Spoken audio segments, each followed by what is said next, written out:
I had worked overtime for a whole month, finally completing the project proposal that bore my and my boyfriend's names. I was eager for us to get promoted and receive a raise together through this opportunity, but the next day, I suddenly saw in the company's intranet system that he had already submitted it. Tiffany said this project is really important for her promotion, so I changed your name to hers.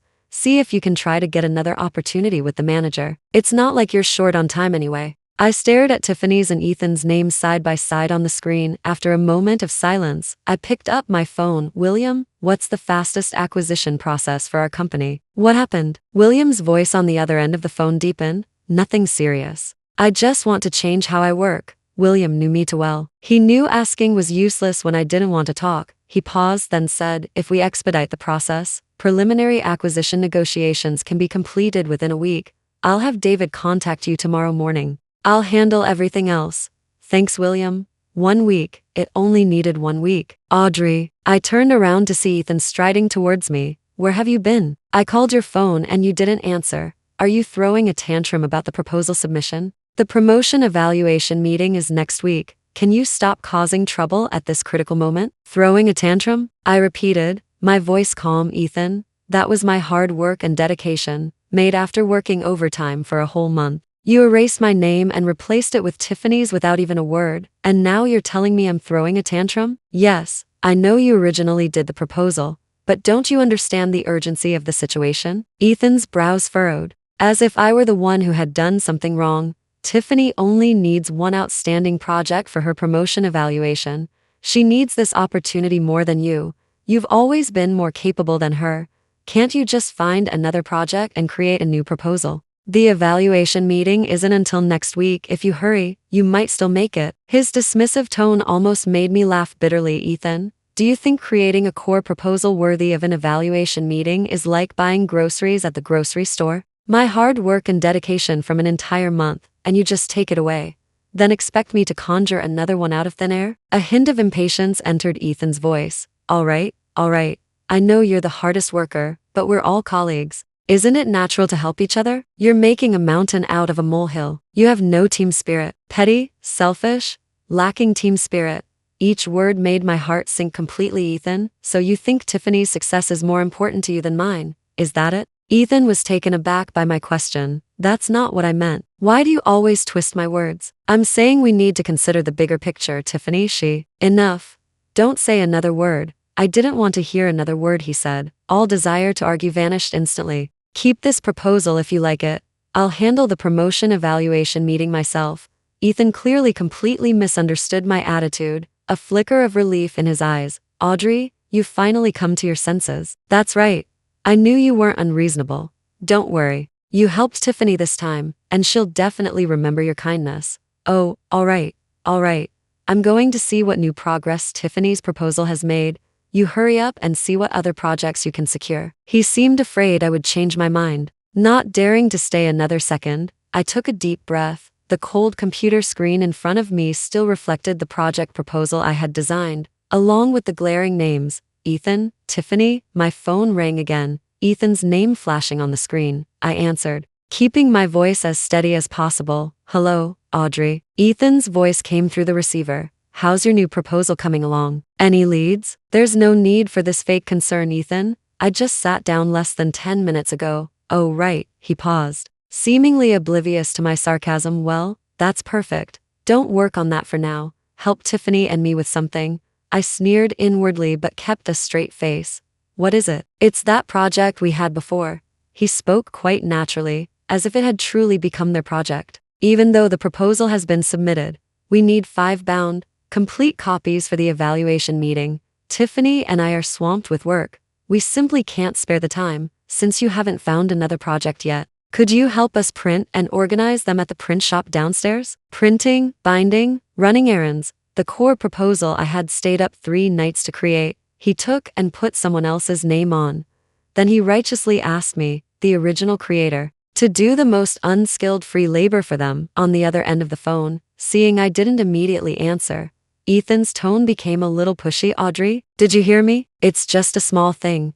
You're not going to refuse again, are you? We're all colleagues. Isn't it right to help each other out? Tiffany is truly swamped and can't get away. I held my phone, my fingertips cold. In the background of the call, I faintly heard Tiffany's delicate voice, and Ethan immediately responded, coming right away, "Oh, right. The binding needs to use a thick glossy cardstock cover to make it look high class. Definitely don't use ordinary paper. You can pay for it first, and we'll sort it out later." He instructed me in meticulous detail, as if I were just his assistant, even asking me to front the expenses. "Thanks for your hard work. When I'm done with this busy period, I'll take you out for a nice meal. Really make it up to you. Gotta go." He didn't even wait for a clear response from me before hastily hanging up.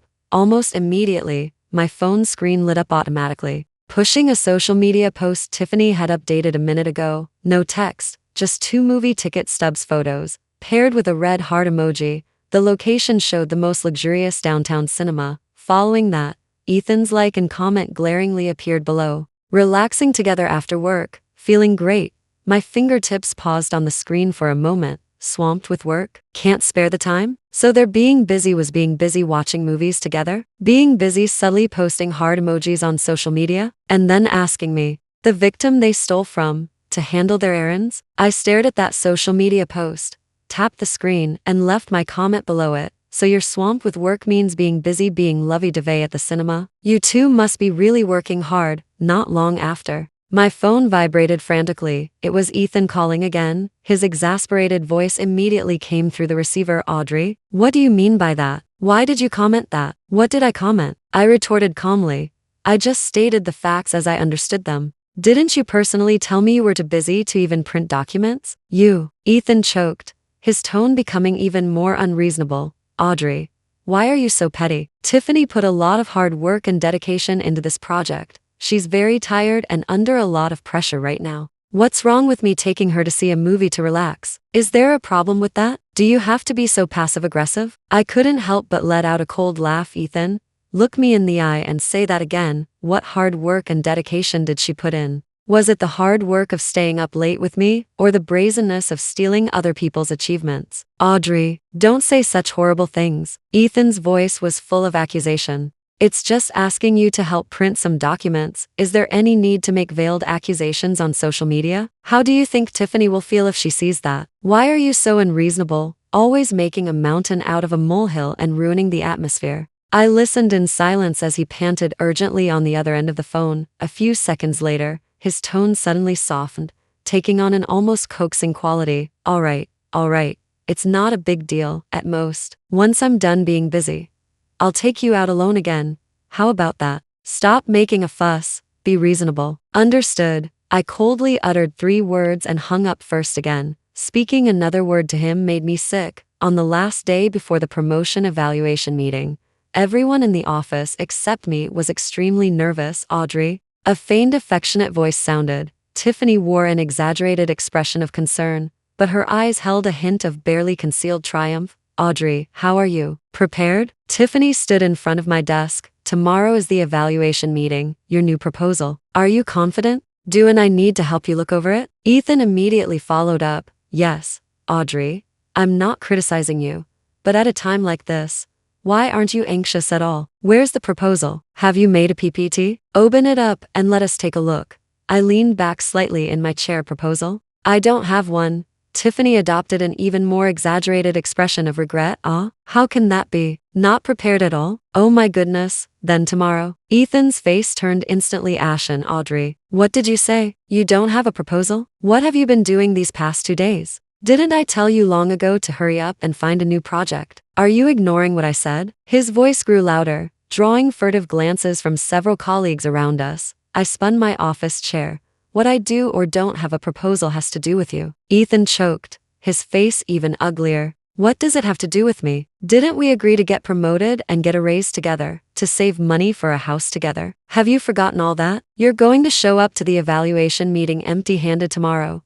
What do you plan to do then? If you can't get promoted and get a raise, and your salary stays the same, are you just going to rely on me from now on? Live off me, eat my food, make me bear all the pressure alone? Audrey, how can you be so selfish, not thinking about our future at all?" I looked at his angry face and suddenly laughed. I wondered who had forgotten those shared promises first, and who had first abandoned our future for someone else's career. The idea that I needed him to support me, that was truly the most absurd joke I had ever heard. Ethan stared at me in confusion.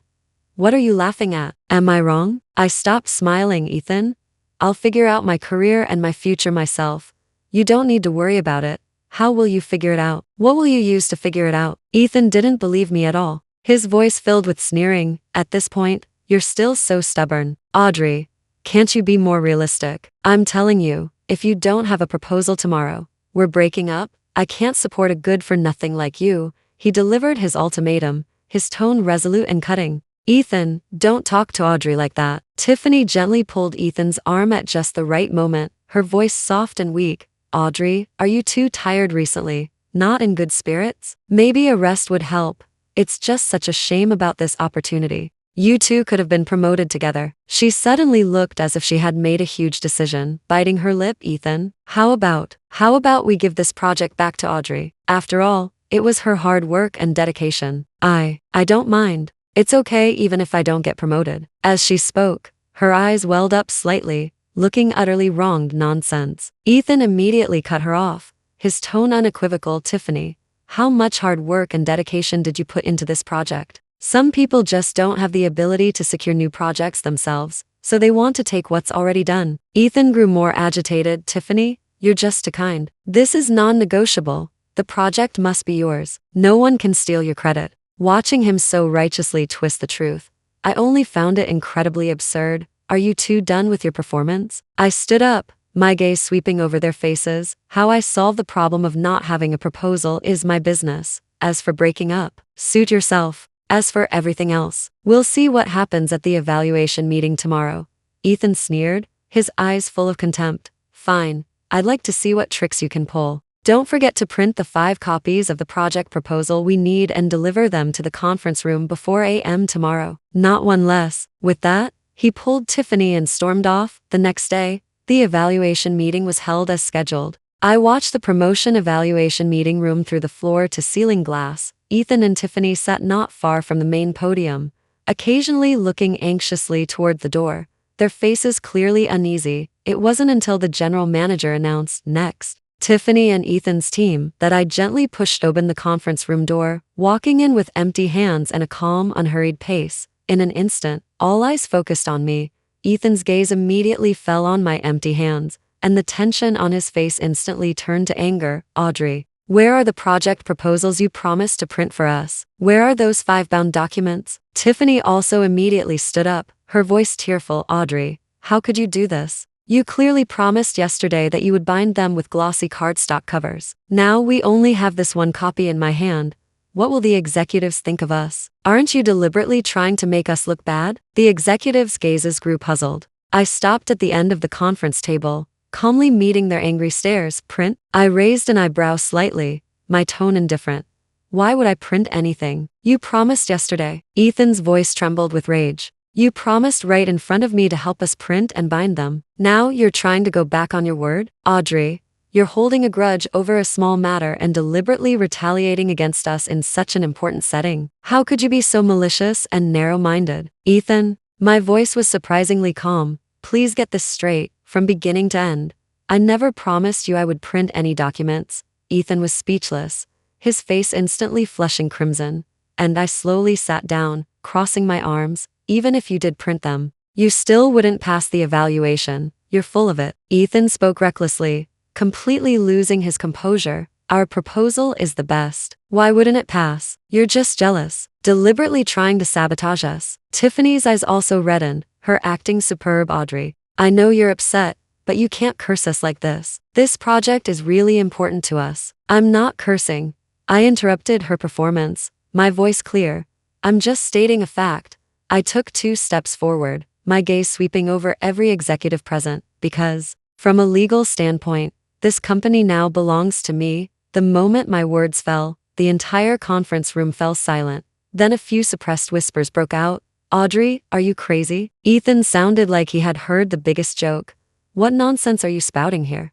How could the company be yours? Even daydreaming has its limits. Exactly, Tiffany echoed, her voice tearful. Audrey, I know you're upset about losing the project, but you can't invent such an outrageous lie out of jealousy. Are you too stressed? You can't just say things like that. you'll be legally responsible. The whispers in the conference room grew louder, and several executives frowned, clearly thinking this was an absurd farce. Seeing that no one spoke up, Ethan's arrogance seemed to grow even stronger. He stepped forward, practically pointing at my nose. Audrey, apologize to the executives immediately. Then get out of here right now. Stop embarrassing yourself. Just as he finished speaking, the heavy conference room door was pushed open again from the outside. A man in a suit, with a capable demeanor, walked in holding documents. He walked to the general manager and faced everyone. Hello everyone. I'm Ms. Grace's lawyer. David, as of now, all acquisition procedures have been completed. He looked at me. Now, this company belongs to Ms. Audrey. All relevant documents are here and can be reviewed at any time. These words exploded like a bomb. Everyone present was stunned. The sneer hadn't faded from Ethan's face before it turned to shock and panic. No, this is impossible, he muttered, then raised his voice in a last-ditch effort. Audrey, what is going on here? Where did you get the money? How could you possibly acquire the company? You're lying, aren't you? You're conspiring with this person to deceive us, aren't you? He even lunged forward, seemingly wanting to grab my arm and demand answers. But David stopped him. I calmly watched his nearly hysterical meltdown, as if watching a farce unrelated to myself. Deceive you? My lips curved into a sarcastic arc. Ethan, at this point, do you really think I still need to deceive you? I leaned forward slightly, my gaze locking onto his panicked eyes. Now, look clearly. What I can give you is far more than you can imagine. Unfortunately, you don't deserve it. Tiffany, beside him, had already completely collapsed into a chair, hands clamped over her mouth. I walked to the main seat, placed my hand on the equity documents, and looked at the two petrified people. Do you understand now? Printing any number of copies is useless. The stolen proposal, along with its submitters, is no longer needed. I picked up the documents from the table. Oh, by the way, Mr. Ethan, Ms. Tiffany, you are fired, effective immediately. I didn't spare them another glance, turning and leaving the conference room. After the astonishing reversal at the evaluation meeting, my phone was quiet for less than 2 days before it started vibrating frantically. Ethan's urgent voice came through the receiver. Audrey, is that you? You finally answered. What is it? My voice was completely flat. Audrey, I know I was wrong. I really know I was wrong. His tone suddenly became humble. I was possessed. I wronged you. I shouldn't have changed the name. I shouldn't have helped Tiffany. Please forgive me this one time. Just this one time, okay? I listened in silence, my fingertips unconsciously tapping on the desk. My silence made him even more incoherent. Audrey, we've been together for 3 years. 3 years. Have you forgotten all those beautiful memories? I was just confused for a moment. It was her. It was Tiffany who kept seducing me, poisoning my mind. I was tricked by her. He began to shamelessly push all the blame onto Tiffany. Audrey, please give me another chance. I promise, I swear. I'll cut off all ties with her immediately. From now on, you'll be the only one in my heart. I'll only be good to you. Let's start over, okay? Start over. I finally spoke. Ethan, do you think that's possible? Possible. Why not possible? He clung to it like a drowning man clutching at straws. You're the company boss now. You can bring me back with just a word. Audrey, let me come back to the company. I'll take my old position. No, even a demotion is fine. I'll be your assistant, your secretary. I'll work like a dog for you, as long as you let me come back. Ethan, I cut him off. You were the one who broke up with me. It's over between us. You'll never set foot in this company again. No, Audrey, you can't be so heartless. I was wrong.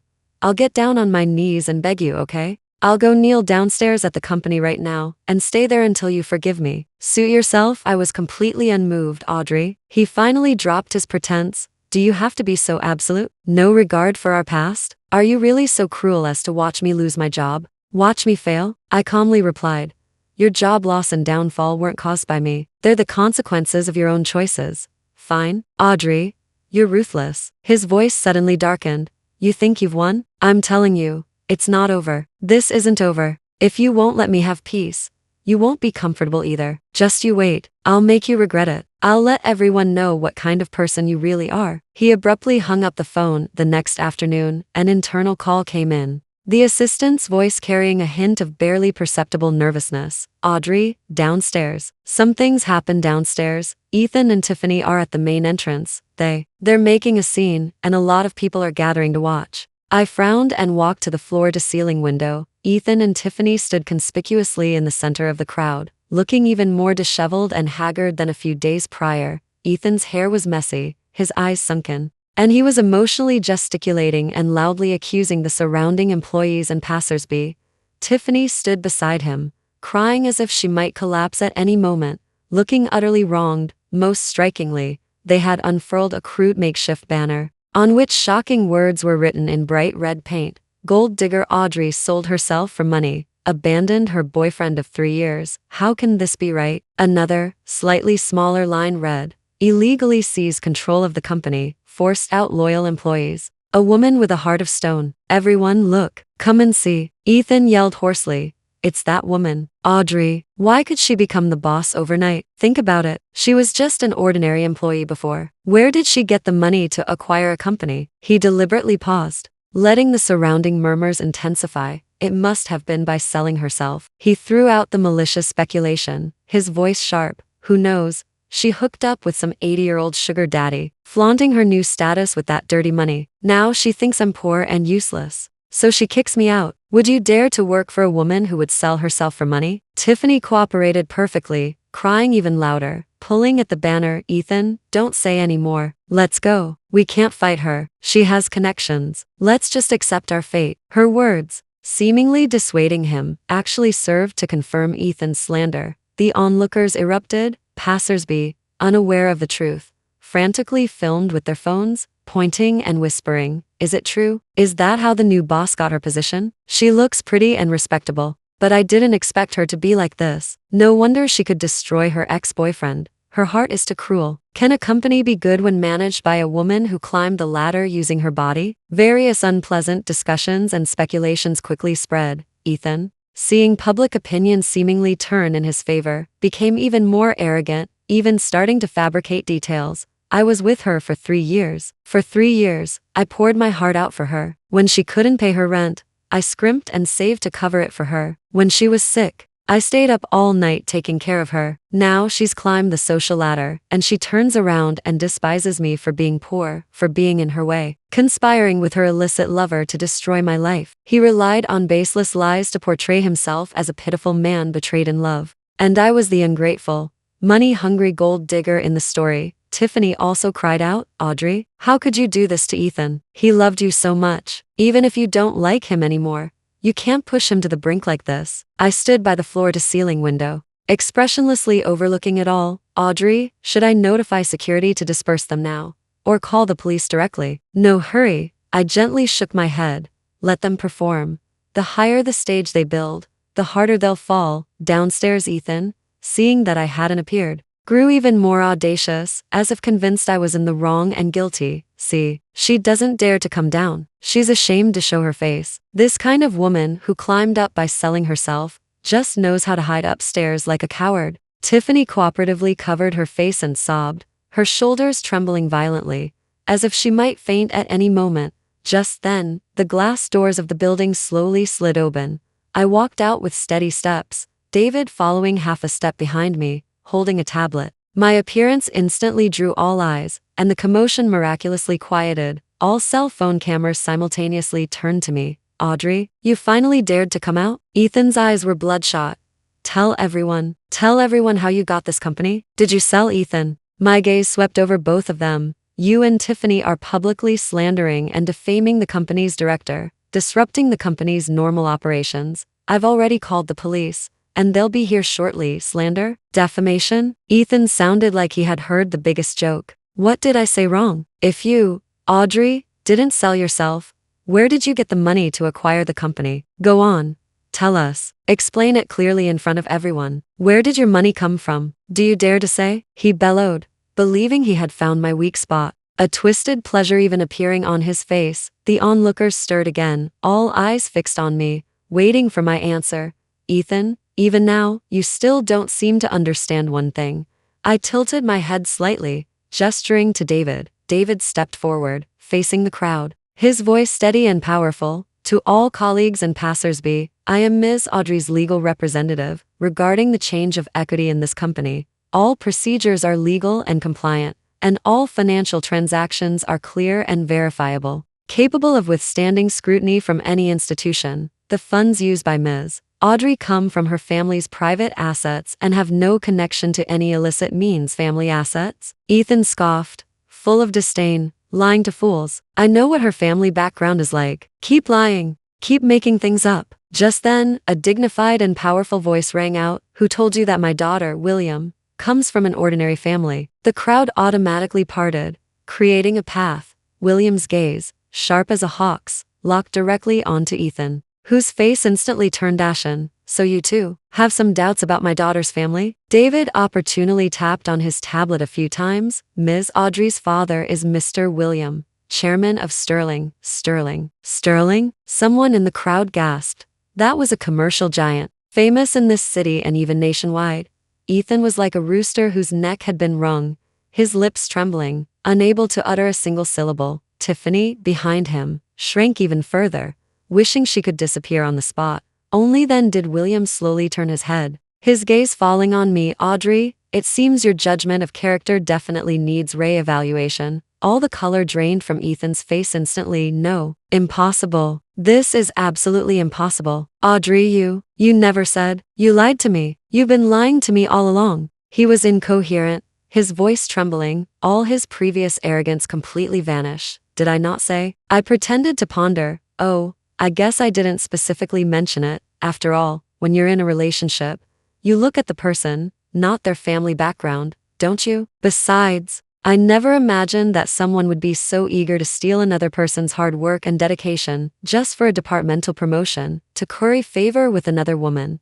And I certainly didn't expect that, after being exposed, you would shamelessly resort to the most vile accusations to slander others, attempting to cover up your own disgrace and incompetence. My words were like a series of stinging slaps across Ethan and Tiffany's faces. The direction of the crowd's discussion instantly reversed. Oh my God. So she was just a billionaire heiress playing at working? Is this guy an idiot? Mistaking a diamond for a pebble? And a gold digger? That's hilarious. She's a gold mine herself. He stole the real heiress's project to impress a servant. And it turns out the heiress simply went home to claim her inheritance? That's a brutal takedown. I can almost feel the sting for them. Ethan's face went red and white as he listened to the surrounding discussions, his body swaying slightly, almost unable to stand. Audrey, I didn't know. I really didn't know. He tried to explain, his voice hoarse. If I had known earlier, I absolutely wouldn't have. Absolutely wouldn't have what? I coldly interrupted him. Absolutely wouldn't have stolen my proposal?